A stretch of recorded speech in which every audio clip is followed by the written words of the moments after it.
Oke, kita lanjutkan video kita. Tadi kita berhenti sampai ketika kita mendapatkan shear formula.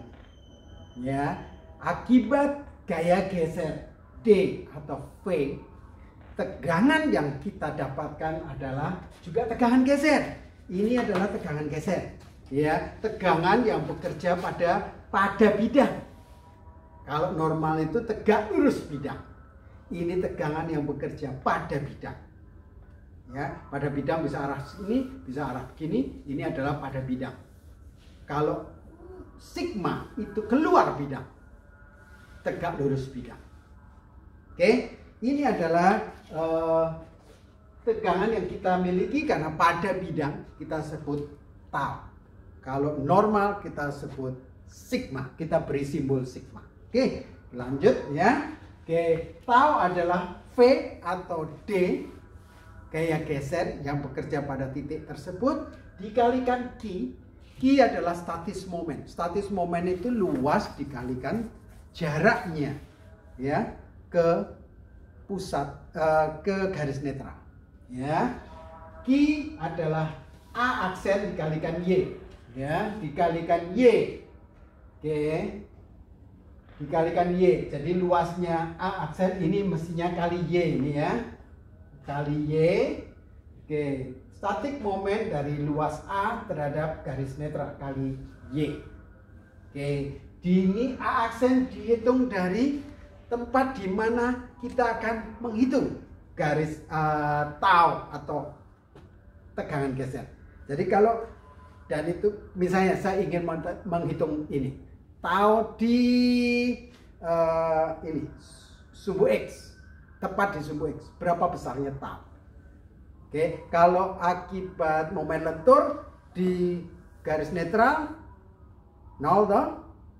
Nah, coba kalau akibat V, tegangan gesernya, A-nya adalah mulai dari sini boleh ke atas, boleh ke bawah, ya, boleh ke atas, boleh ke bawah, boleh diambil bagian atas, boleh diambil yang bawah, dari sini ke atas atau dari sini ke bawah, dari titik tempat yang kita mau hitung taunya.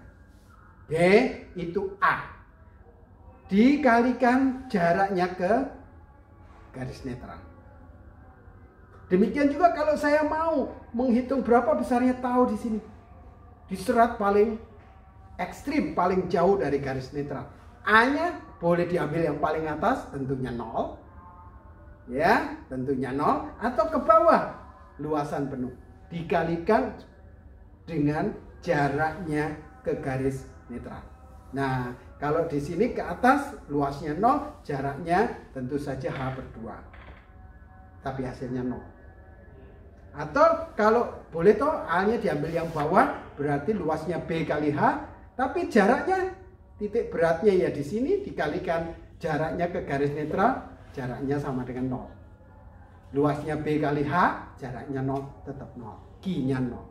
Jadi di sini Q-nya nanti akan ketemu 0. Di sini ya kita akan lihat. Oke, jadi itu yang kita miliki. Nah, tadi tegangan yang kita dapat sebenarnya adalah tegangan ini tuh. Tegangan yang horizontal ini. Ya, tegangan yang horizontal ini. Yang kita dapat tegangan yang horizontal ini. Tau horizontal. Ini yang kita dapat. Oke, coba kita perhatikan sedikit. Ya, misalnya ini tau horizontal ini, saya ambil pias kecil. Pias kecil. Saya ambil kubus kecil ini. Saya cek di kubus kecil ini, ya. Kubus kecil misalnya ini dx, ini dz, ini dy. Tadi ini kan tau h, ya. Tau h, ini tau h. Oke. Ini tau h. Oke, kita cek, ya. Akibat tau h ini, kalau ini dx, ini dz, maka resultan gayanya adalah tau h kali luasnya dx dz, ya, tau h kali dx dz. Yang tau v, ya, ini adalah, ya, kalau ada tau h pasti ada tau v. Kenapa? Karena sigma momen dari elemen kecil ini juga harus 0, ya. Tau v ini resultan gayanya adalah tau V kali dy kali dz. Tau V kali dy dz. Akibat tau H, resultan gayanya tau H kali dx kali dz, luasnya. Nah ini secara dua dimensi kita bisa gambarkan seperti ini. Nah, sigma momen harus 0.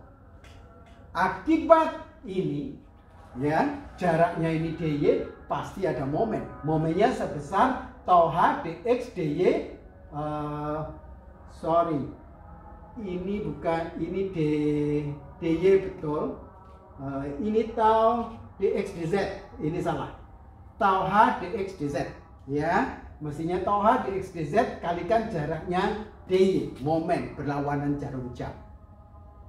Supaya sigmanya 0, ini mesti harus searah jarum jam dong ya. Searah jarum jam.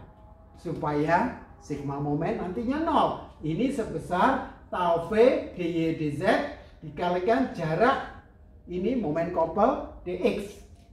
Ya, dan ini kalau dijumlah harus 0. Ini tadi perlawanan jarum jam minus, ini haruslah searah jarum jam. Supaya ini 0. Ya, dx dy dz ini bisa dicoret. Ya, ini tadi salah ya. Ini dx dz. Ya, kalau ini dicoret, akhirnya saya bisa dapatkan tau V itu sama dengan tau H. Oke, jadi memang yang kita hitung tadi tau H, horizontal.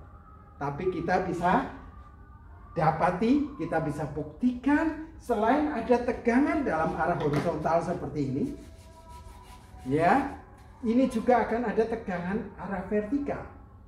Ya, tegangan arah vertikal pada bidang, ya, tegangan arah vertikal pada bidang tau V yang besarnya sama dengan tau H. Berarti kita bisa menghitung tau V dengan apa yang kita sudah turunkan tadi untuk tau H, yaitu dQ dibagi PI. Oke, kita lanjutkan ya. Jadi tau V sama dengan tau H. Nah, kalau akibat momen lentur, tegangan yang terjadi tegangan normal. Distribusinya linear. Di titik atau di garis netral, tegangannya 0. Sekarang kita tinjau kalau akibat V yang terjadi apa. Ya, akibat V yang terjadi apa? Tadi dQ, D atau V kan sama aja. VQ per I dibagi B, ya, dibagi B atau T tebal, ya. V konstan, I B konstan. Oke, sekarang kita tinjau, misalnya di titik ini, kita mau lihat ini titik ini, kita mau perhatikan atau kita mau hitung tegangan di serat ini, ya. Berarti luasnya adalah ini, luasnya DA. Ya, ini kalau saya cek satu pias kecil ini saja, jaraknya Y, ya, tebalnya DY, berarti luas pias ini adalah DY dikalikan B. Luas piasnya adalah DY dikalikan B. Jaraknya ke garis netral adalah Y. Ya, kalau di total tinggal diintegralkan saja dari Y aksen ke H/2. Ya, ini H/2. Maka kita bisa dapatkan, ya, batasnya Y aksen ke H/2, kita dapatkan ini V Y kuadrat I 2. Ini dikalikan H/2. Sorry. V dibagi I dikalikan Y kuadrat per 2 pangkat H/2. Ya, atau kita bisa sederhanakan seperti ini. Ini batasnya Y aksen sampai H/2. Kita isi bisa dapat seperti ini. Nah, ini persamaan apa ini? Ya, ini ternyata persamaan parabola. Persamaan parabola. Kalau kita tinjau di sini bagaimana? Di sini berarti Y aksennya 0. Ya, ketika ditinjau di sini berarti Y aksennya bukan 0. Ya, di sini adalah Y aksen sebesar H/2. Di sini kalau saya mau menghitung berapa besarnya tau di sini, di serat paling jauh, berarti Y aksennya ke sini, Y aksen sebesar H per 2. Kalau Y aksen H per 2 dikuadratkan menjadi H kuadrat per 4. Ini tidak 0. Ya, berarti di serat paling jauh atau di serat paling ekstrim ini 0. Paling besar tentunya kalau kita mau hitung di garis netral. Tau di garis netral. Tau di garis netral berarti Y aksen ini 0. Y aksen 0, jadi pengurangnya 0. Angka di dalam kurung menjadi maksimum. Pengurang 0, angka di dalam kurung maksimum. Jadi maksimum terjadi di garis netral. Dan distribusi ini berbentuk parabola. Distribusinya parabola. Maksimum di sini. Ya, agak berbeda dengan tegangan normal akibat momen lentur. Ya, di garis netral 0. Maksimum di serat terluar, extreme fibers. Distribusinya linear. Yang ini distribusinya parabol. Justru di extreme fibers 0. Di garis netral maksimum, ya, distribusinya parabol. Oke, nah kalau misalnya saya periksa penampangnya 4 persegi panjang, ya, misalnya seperti ini 4 persegi panjang, 4 persegi panjang, ya, kita bisa hitung. Ya, kalau 4 persegi panjang, I-nya adalah BH pangkat 3 per 12. BH pangkat 3 per 12. Ya, kita bisa tentukan ini maksimum didapat 3 per 2 V dibagi B kali H. B kali H adalah luas. Nah, apa artinya? 3 per 2 atau 1,5 kali V dibagi A. V dibagi A adalah tegangan geser rata-rata. Kalau dia terbagi rata, tegangan adalah gaya dibagi luas. Jadi besarnya tegangan maksimum yang terjadi pada balok yang penampangnya 4 persegi panjang adalah 3 per 2 kali tegangan rata-rata. Tegangan rata-rata adalah kalau dianggap tegangan itu terdistribusi atau terbagi rata. V dibagi A.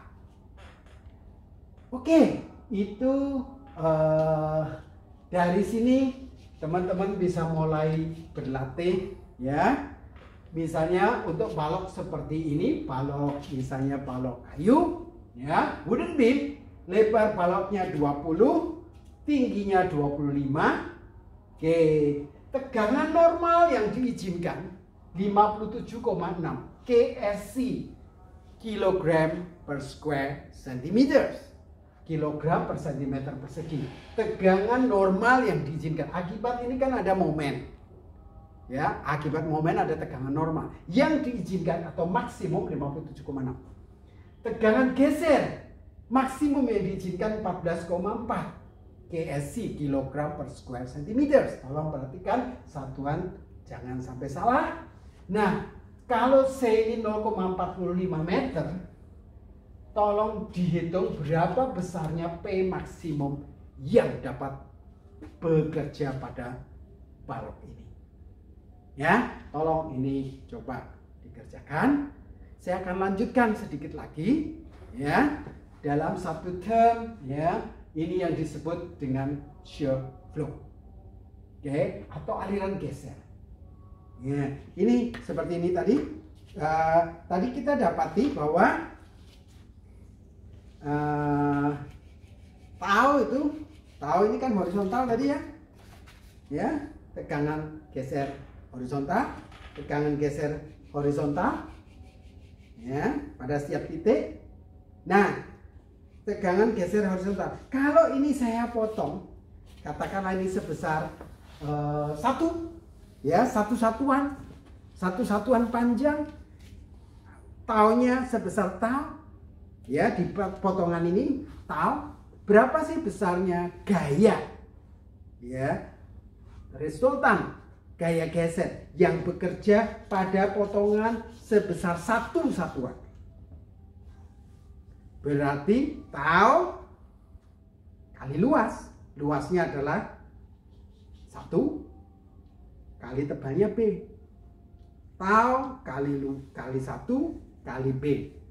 Itu kita sebut sebagai tau kali 1 kali B, itu kita sebut sebagai Q atau shear flow, atau kita bisa sebut ini adalah besarnya gaya geser, besarnya shear force, gaya geser yang bekerja pada satu satuan panjang balok. Ya, besarnya gaya geser yang bekerja pada satu satuan panjang. Kalau ini 1, itu adalah Q, dan Q itu adalah dq per I. Sekarang gampang pertanyaannya. Kalau ini satu satuan, besarnya gaya geser yang bekerja adalah Q. Ya, kalau ini 1. Kalau ini 10 gimana? 10 satuan, ini tadi kan satu satuan. Satu satuan bisa 1 cm, tergantung satuan yang dipakai. Ya, kalau ini satu satuan, besarnya gaya geser yang bekerja adalah Q. Kalau ini 10 satuan, bisa 10 cm tergantung satuannya. Berapa besarnya gaya geser yang bekerja pada potongan sebesar atau sejauh 10? Tentunya 10 kali Q. Itu besarnya gaya geser yang bekerja. Nah, dengan pemahaman ini kita lanjut pada ini. Misalnya saya punya 2 balok kayu, papan kayu yang disatukan jadi 1 balok seperti ini. Tentunya ini harus disambung. Disambung bisa dengan paku, bisa dengan baut, bisa dengan lem yang kuat sekali. Ya, misalnya 2 long wooden planks form T-section, balok T. Ya, oke. Jika ini harus memikul gaya geser konstan sebesar 3000 Newton, ya, dan ini disambung dengan menggunakan paku, oke, di mana setiap paku itu bisa memikul gaya sebesar 700 Newton. Tentukan berapa jarak maksimum dari paku. Berapa jarak maksimum dari paku? Oke, ini gaya geser yang dapat dipikul oleh 1 paku. Tentunya dia harus bisa memikul, ya, memikul gaya geser yang bekerja pada potongan ini, pada sambungan ini. Ya, kemampuan yang dipikul oleh paku ini haruslah lebih besar dari gaya yang harus dia pikul. Ya, kemampuan paku memikul gaya geser ini harus lebih besar dari gaya geser yang bekerja, ya, paling tidak sejarak titik-titik di antara paku. Oke, ingat ya, apa gaya geser yang bekerja di sini? Shear flow. Shear flow adalah gaya geser yang bekerja pada satu satuan saja, satu satuan panjang. Kalau jaraknya adalah S, sejarah S, maka gaya geser yang bekerja secara S adalah Q kali S. Q kali S. Kalau S itu jarak antar paku, maka 700 ini harus lebih besar dari Q kali S. Dengan demikian kita bisa menentukan berapa jarak paku yang harus dipasang kalau kemampuan setiap paku memikul gaya geser adalah 700 Newton. Oke, saya hentikan sampai di sini. Kita akan lanjutkan ya di kelas dengan latihan beberapa contoh soal. Tuhan berkati.